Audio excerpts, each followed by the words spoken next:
साथियों नमस्कार। मैं रविंद्र सिंह, शिक्षा मित्र उत्थान मंच प्रदेश अध्यक्ष। साथियों,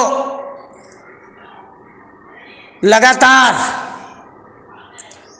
अपने कार्य को लेकर के हमारी टीम दिन रात प्रयास कर रही है और विगत कई दिनों पहले एक ऑडियो के माध्यम से उत्तर प्रदेश के सभी सम्मानित शिक्षा मित्र भाई बहनों को मैंने अपने ऑडियो के माध्यम से एक संदेश देने का कार्य किया था कि सरकार लगातार आपके विषय को लेकर के गंभीर है और मंथन चल रहा है। निश्चित रूप से आप कामयाब होंगे। साथियों, उसके बाद मैंने देखा सोशल मीडिया पर अनेक योद्धा व्हाट्सएप पर अभद्र भाषा लिखने का कार्य कर रहे थे, तो उन साथियों को भी कोटि कोटि धन्यवाद देता हूं, साधुवाद देता हूं, जो लगातार उनको ऐसे संस्कार मिले जिसकी वजह से आज वो व्हाट्सएप पे लिख रहे हैं। मैं उत्तर प्रदेश के सभी सम्मानित शिक्षा मित्र भाई बहनों से कहना चाहूँगा कि आज शिक्षा मित्र समाज में अनेकों संगठन हैं, बड़े बड़े संगठन हैं, बड़े बड़े नेता हैं, जो लगातार जिन लोगों के द्वारा आप लोगों को सकारात्मक संदेश देने का कार्य किया जाता है, उनको भारतीय जनता पार्टी का दलाल, आईटी सेल का मेंबर जैसे शब्दों से नवाजा जाता है। तो उन लोगों से मैं पूछना चाहता हूं, जो लोग कहते हैं सरकार हमारे विषय को लेकर के गंभीर नहीं है और कुछ नहीं कर रही है, तो मैं उन लोगों से पूछना चाहता हूं, उन संगठनों के लोगों से पूछना चाहता हूं, आप लोग जिन जिन माध्यमों से प्रयास कर रहे हैं, आपको सकारात्मक नहीं मिल पा रहा है, तो आप लोगों से पूछना चाहता हूं, ऐसे में आपका क्या कर्तव्य है कि अपने समाज की भलाई के लिए आप सरकार में कुछ भी नहीं कर पा रहे हैं, तो फिर आप चुप बैठे क्यों हैं? पहला प्रश्न है मेरा उन लोगों से। जब कोई दूसरा व्यक्ति प्रयास करता है तो उससे पूछा जाता है, क्या आप चुनाव से अध्यक्ष बने हैं? आपको अध्यक्ष किसने बनाया है? जैसे शब्द व्हाट्सएप पे ग्रुपों में पूछे जाते हैं, जिनको आपने नामित कर रखा है पिछले 20 सालों से। ऐसे लोग आज 2.5 वर्षों में आपके लिए कौन सा संघर्ष कर पाए हैं? ऐसे लोग चुप क्यों बैठे हैं, मौन क्यों बैठे हैं? जब कोई प्रयास करता है तो उसके प्रयास पे उंगली उठाने का कार्य करते हैं, जो व्हाट्सएप के योद्धा हैं। साथियों, हमारी टीम लगातार अपने कार्यों का मूल्यांकन कर रही है और जहां भी कमी है उस कमी को दूर करके सरकार में लगातार अपनी बात को रखने का कार्य कर रही है। लेकिन मैं कहना चाहूंगा, उत्तर प्रदेश के जितने भी बड़े संगठन हैं, सबका नैतिक दायित्व है। यदि आप लोग सरकार की कार्यशैली से संतुष्ट नहीं है तो शिक्षा मित्रों के प्रति आपकी जवाबदेही भी है। आपने ऐसा कौन सा संघर्ष किया है जमीन पे उतर करके?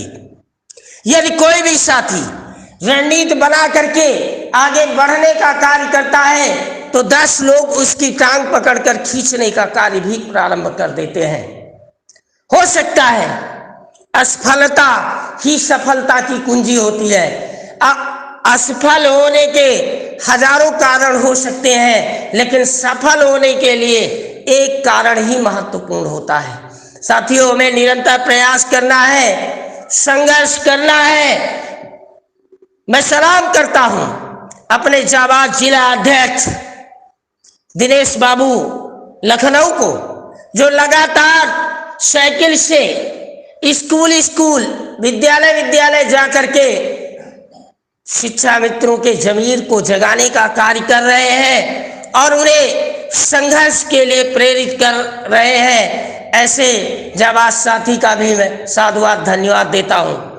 धन्यवाद देना चाहूंगा अपने देवरिया जनपद के जिला अध्यक्ष सच्चिदानंद राव जी, जो लगातार अपने कार्य को लेकर का जनपद स्तर से लेकर प्रदेश स्तर तक बराबर संघर्ष कर रहे हैं। इसी कड़ी में मैं उत्तर प्रदेश के सभी सम्मानित शिक्षा मित्र भाई बहनों से कहना चाहता हूं, जिस डेट का ऐलान दिनेश बाबू ने लखनऊ की धरती से किया है कि आने वाले 5 सितंबर को यदि सरकार हमारा कार्य नहीं करती है तो 5 सितंबर की तारीख को लखनऊ की धरती पर उत्तर प्रदेश का एक एक शिक्षा मित्र भाई बहन पहुंच करके सरकार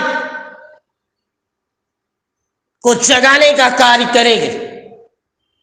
मैं अपील करना चाहता हूं अपने संगठन के सभी जिला अध्यक्ष, सभी ब्लॉक अध्यक्ष, जितने भी हमारे साथ जुड़े हुए सक्रिय साथी हैं, उन सब से कहना चाहता हूं कि आप लोग भी अपने जनपद पे तैयारी करना प्रारंभ कर दीजिए, ताकि यदि सरकार जल्द से जल्द हम लोगों के विषय में कोई सकारात्मक कदम नहीं उठाती है तो हम समय को बर्बाद ना करते हुए सभी उत्तर प्रदेश के सम्मानित शिक्षा मित्र भाई बहनों से कहना चाहूंगा कि जो तारीख लखनऊ के जिला अध्यक्ष दिनेश बाबू जी ने बताई है, उत्तर प्रदेश का समस्त शिक्षा मित्र चाहे वो किसी भी संगठन का हो और एक दिवसीय विशाल धरना प्रदर्शन के माध्यम से इस सरकार को जगाने का कार्य हमारी टीम करेगी। और जो साथी विरोध करते हैं उनसे कहना चाहता हूं, आपका संगठन बहुत बड़ा है, बहुत विकराल है, आप लोग आगे आइए। मैं विश्वास दिलाता हूं कि शिक्षा मित्र उत्थान मंच का एक एक सिपाही आपके साथ जमीन पे बैठ करके संघर्ष करने के लिए तैयार है। और नहीं, जो लोग व्हाट्सएप पे गलत भाषा, अभद्र भाषा लिखते हैं, उनसे कहता हूं कि फिर आपको लिखने का कोई हक नहीं है। अगर दम है तो अपने संगठन के साथ मैदान में आइए। मैं विश्वास दिलाता हूं कि शिक्षा मित्र उत्थान मंच का एक एक सिपाही आपके साथ कंधे से कंधा मिला करके संघर्ष करने के लिए तैयार है। जहां भी प्रयास होता है, निश्चित रूप से कुछ अराजक तत्वों द्वारा लोगों को भ्रमित करके उनको अवसाद में ला करके उन्हें मानसिक रूप से प्रताड़ित करने का कार्य किया जाता है। मैं विश्वास दिलाता हूं उत्तर प्रदेश के अपने सभी सम्मानित शिक्षा मित्र भाई बहनों का, जब तक आपका कार्य पूर्ण नहीं हो जाता है तब तक हमारी टीम दिन रात प्रयास करेगी। और किस दिशा में प्रयास कर रही है, जल्द ही साक्ष्यों के साथ उसका प्रमाण भी आप लोगों को दिया जाएगा। हमारी टीम लगातार प्रयास कर रही है, निश्चित ही हम सफल होंगे।